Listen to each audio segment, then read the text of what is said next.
Hello students, in this video we'll talk about the cross-bridge cycling.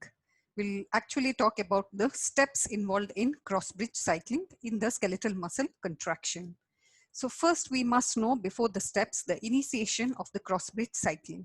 There are certain changes which are occurring in the thick filament and the thin filament which are required for the initiation of the cross-bridge cycling.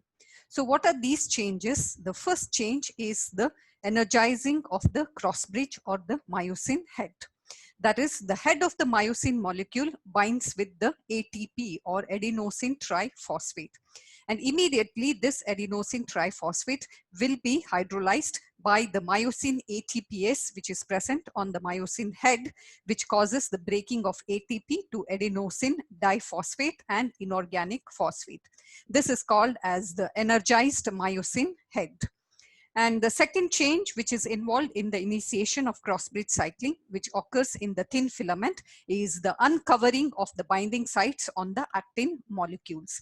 And this occurs by the release of calcium from the terminal cisterns of the sarcoplasmic reticulum into the cytosol, which will get attached to the troponin C subunit of the protein troponin, which results in a conformation change and causes the tropomyosin molecule to move laterally.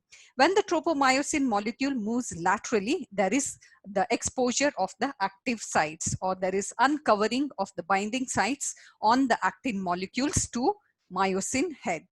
So these are the two steps involved in the initiation of the cross-bridge cycling.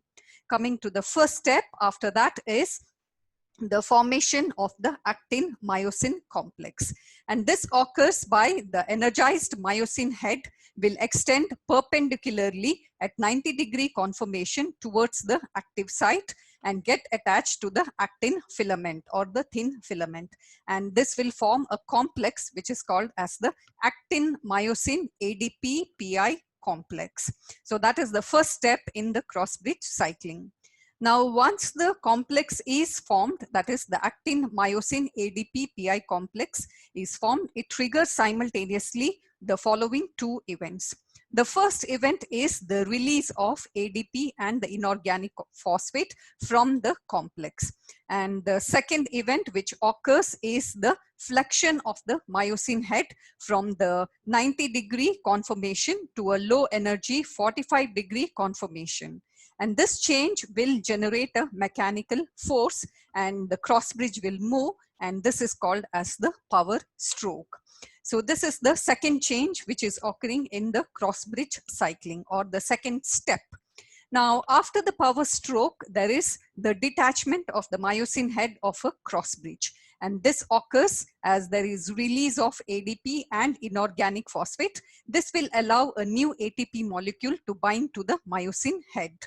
And when a new ATP molecule binds to the myosin head, the myosin ATP complex has a low affinity for the active site on the actin filament, and therefore it results in the dissociation of the myosin head from the actin filament.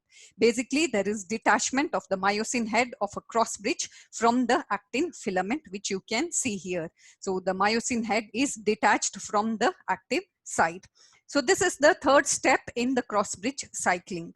Coming to the next step is the reactivation of the myosin head.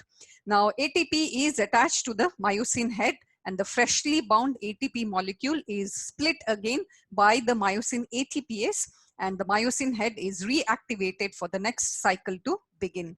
So it will be energized, and the myosin head or the cross bridge is energized, and then it moves perpendicularly towards the actin filament by binding to the active site. And then there is power stroke followed by detachment of the myosin head from the actin filament, and then the reactivation of the myosin head, and the cycle will repeat. And whenever the energized head gets attached, it will now get attached to the new active site for repeating the cycle. And every time it attaches and every time there is power stroke, there is sliding of the filaments. So that is about the 4 steps which are involved in the cross bridge cycling. The first step is the energized cross bridge binding to the active site, forming the complex. Next is the power stroke, followed by the detachment, and then the reactivation of the myosin head. So thank you for watching. Please subscribe to my channel, Simple Concepts in Medical Physiology, for more videos.